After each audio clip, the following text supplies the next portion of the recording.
আসলে আমি অনেক চিন্তা করে দেখলাম যে মানুষ ব্রাজিল কেন করে।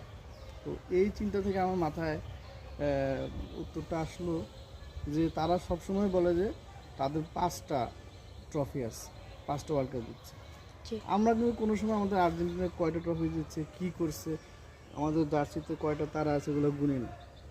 এখন বললাম 3টা আছে, কিন্তু ব্রাজিলের বাচ্চা বাচ্চা সাপোর্টারও তারা জানে যে 5টা ট্রফি তারা পাইছে।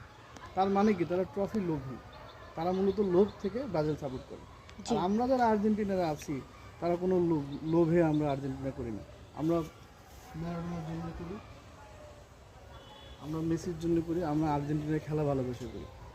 আর্জেন্টিনা যদি সারা জীবনে আর একটা ট্রফিও না পায়, তাও আমরা বলবো ট্রফি পাওয়ার দরকার আছে। তারপরও আর্জেন্টিনা ট্রফি পাক না পাক আর্জেন্টিনা। কিন্তু ব্রাজিল ফ্যানরা সবসময় হেক্সামিশন মানে কি, তাদের লোভ হলো ট্রফির দিকে। তাদের নেইমার মরে যায়, তাদের খেলোয়াড়রা চলে যায়, তাদের ট্রফি দরকার। তো ব্রাজিল ফ্যান যারা আছেন আপনারা আহ, আসলে ট্রফি লোভ বাদ দিয়ে ব্রাজিলকে ভালোবাসেন, আমাদের মতো আর্জেন্টাইন ফ্যানদের